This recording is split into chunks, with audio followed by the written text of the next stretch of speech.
And we are now live. Hello, ladies and gentlemen. Today I am stitching in the top part of this cigar case. So this is the cigar case that I've been making for a video course coming up. This is the other end, and this is box stitching. Okay, so previously we were going over how to butt stitch two end pieces of leather. This time we're box stitching on the top. Okay, so we're coming in at an angle to stitch through two pieces at 90 degrees. So that's what I'm doing today. Hi everybody, thanks for joining me. Hello, hello. Okay, so I'm using very small stitch spacing on this one. 11 stitches per inch on the outside and 12 stitches per inch on the inside. And by inside, I mean the top part here. So these are the outside stitches of the seam. These are the inside stitches on the seam. And this is being box stitched together to close that gap all the way around and create an airtight seal, or as airtight as we can get with leather, because this is obviously going to be trapping moisture inside, because these are for cigars and they have to be kept at a certain humidity level, usually 65 to 75%. And if you have a case with gaps in it, what tends to happen is your cigars can dry out. So if you take them out for a few days, maybe on vacation, something like that, and they're not maintained in a humid environment, they will dry out eventually. So the idea of this course is to be able to have a case that can withstand a week or two outside of the mothership humidor. Just going to tighten up this. That was a little bit loose.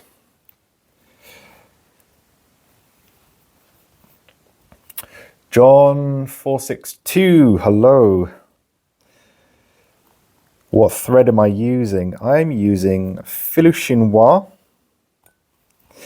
L'Encomblé, and the size is 632. So on the smaller end of the spectrum.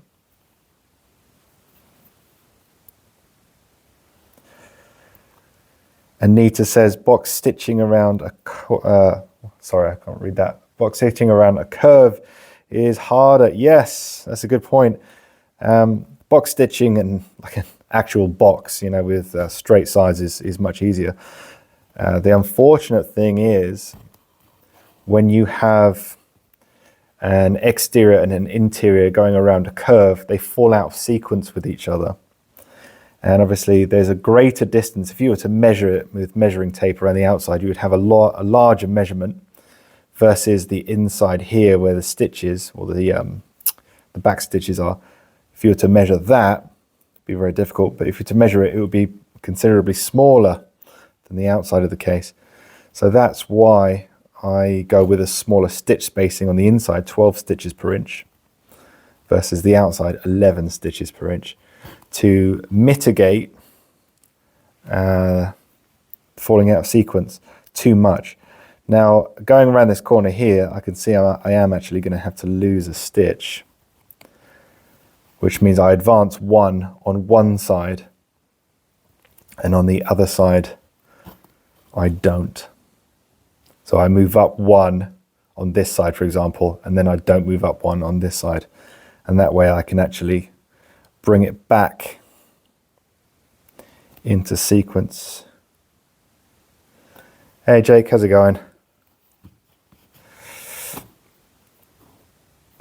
We can't see you today. No, I thought I'd take my face off camera so we can focus on the box stitching. It's a bit small and delicate, so to put you guys at a distance so I can get in the camera is a little bit of a pain.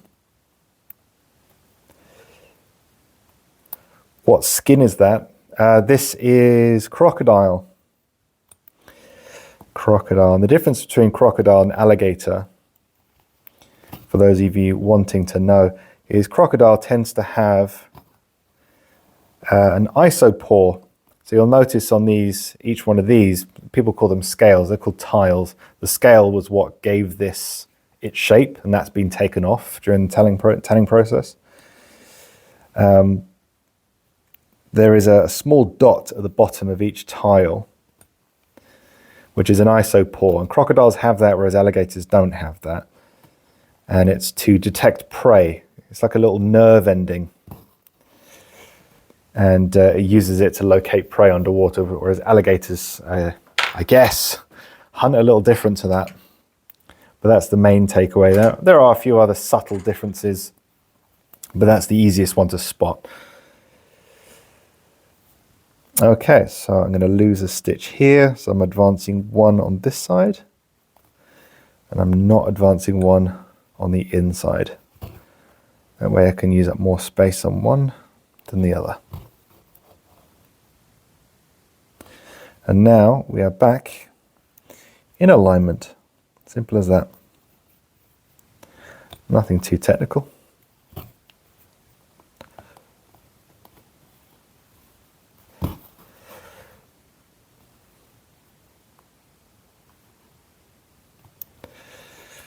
Greg from Atlanta says, do you ever use polyester? I'm assuming you mean polyester thread rather than the plastic or the fabric. Then yes, in that case, I do sometimes. It depends. I mean, sometimes it will be a case of I don't have the right color thread in the right thickness, but I do in polyester, so I'll use that, for a course, because it's mainly showing people how it's done. I'm not selling the product or using it. So I will in some cases. Most of the time I'll use linen. If it's something that needs a little bit more durability, for example, I know that it's going to be getting wet, something like that, then, then I will.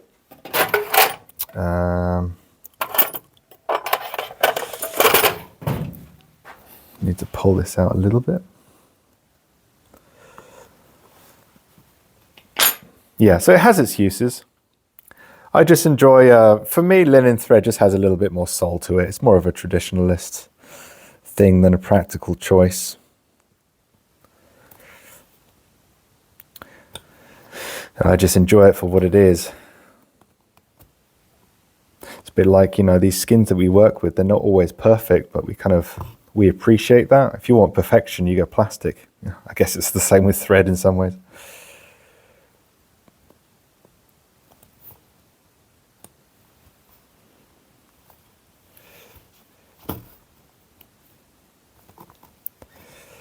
All right, so I'm going to lose another stitch here again because we've gone out of alignment. Advancing one side, not on the other.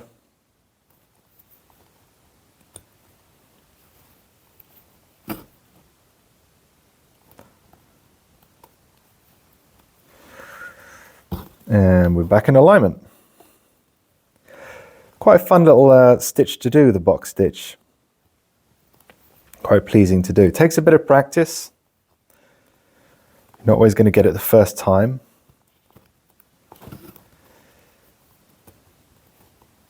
But it's well worth practicing. It just opens up so many more projects to do, which I particularly enjoy.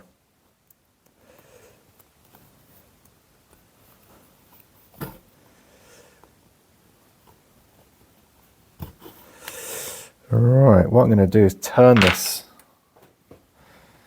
a little bit more. If you're wondering what I'm using, it's a hobby vise that has like a rotating head, like a ball and socket joint that you can loosen and then do up. Just going to add a little bit of shoemaker's wax to my fingers so that I get more grip. Losing a little bit of grip on my fingers.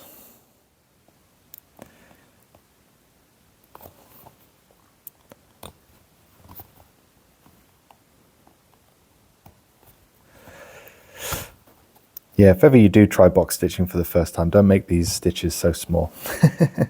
Try something a little bit larger.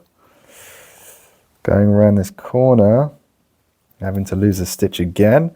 I think if I was to try this again, I would probably, although I don't have one, would probably need to go down to 14 stitches per inch, something much smaller, to navigate these curves without having to lose a stitch so much. However, it does kind of straighten out with a mild concave curve.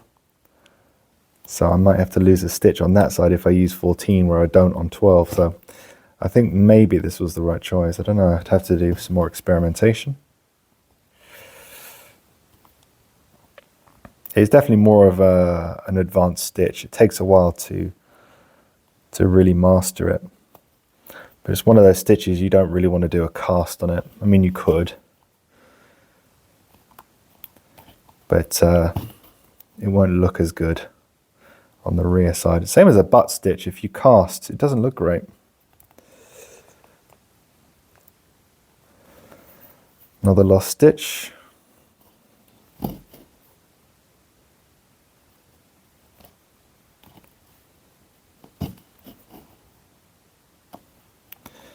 Tuck that in. We want to make sure that we have the end cap level with the edges at all times.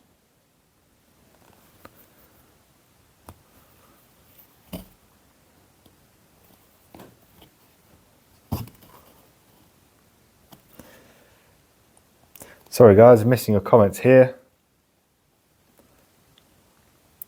Samantha says, is that wet molded? Yeah, I mean, it's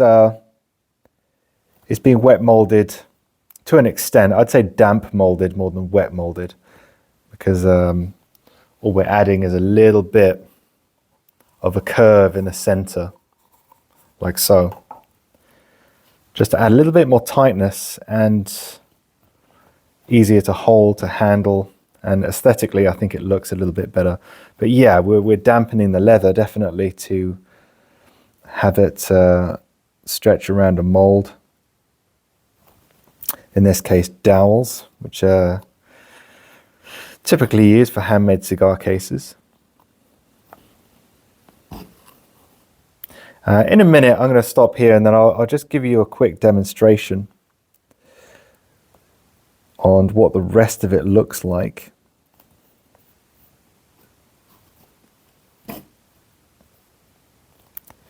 Do a couple more stitches.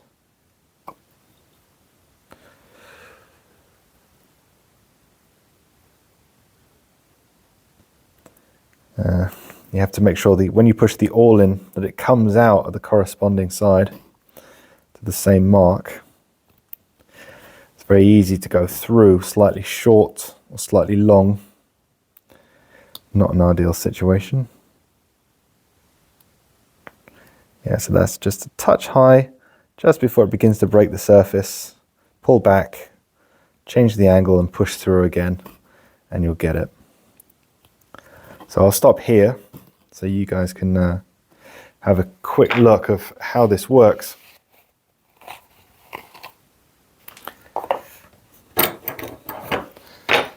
So right now I've got padding in the end, which I'll have to remove at the end, just so that the wooden dowels don't mark this as I'm stitching it. So this isn't going to close fully, but just to give you an idea, these are the tubes that I've created, and they're wrapped on the inside and on the outside in goat skin with a hard reinforcement.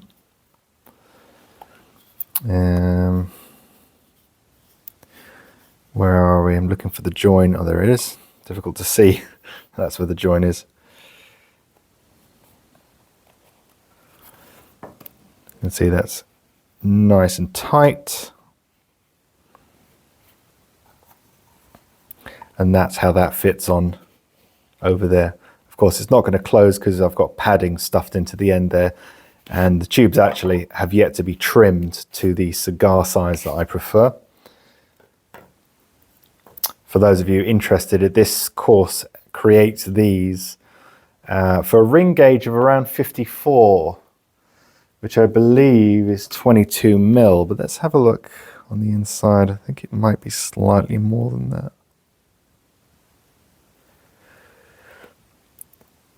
22, I'd say just over 22, maybe 22.5. So yeah, a ring gauge of 54 is slightly under 22. So you should be okay in here with any kind of, you know, just in case your 54 ring gauge cigar is slightly misshapen, you want it slightly larger. But yeah, that's what we're working with. So that's what I'm box stitching today.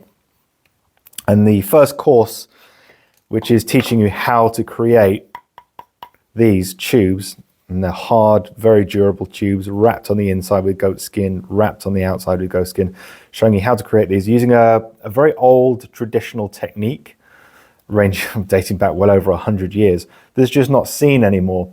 And what I've done is modified it to be even stronger and more durable than before. So that course is available now. This course right now which is the exterior part, bringing the whole thing together, is out the 8th of next month. Okay, so the 8th of next month, it will be available and you can watch it there on how I do it. In the meantime, guys, thank you for watching. I really appreciate you coming in, saying hello, asking questions, interesting questions. I'm going to try and do some more lives leading up to this, so stay tuned for more content. For those interested, I have a free course available at leathercraftmasterclass.com. So if you go there, link should be in the description below. I have a free course on how to hand stitch. So if you are brand new or you're more experienced, but you just want to go over the basics again, go to leathercraftmasterclass.com, pop-up will come up, just enter your email address and I'll immediately send you the course, free of charge, of course. In the meantime, thanks a lot, guys, for watching, and I will see you in the next video. Cheers.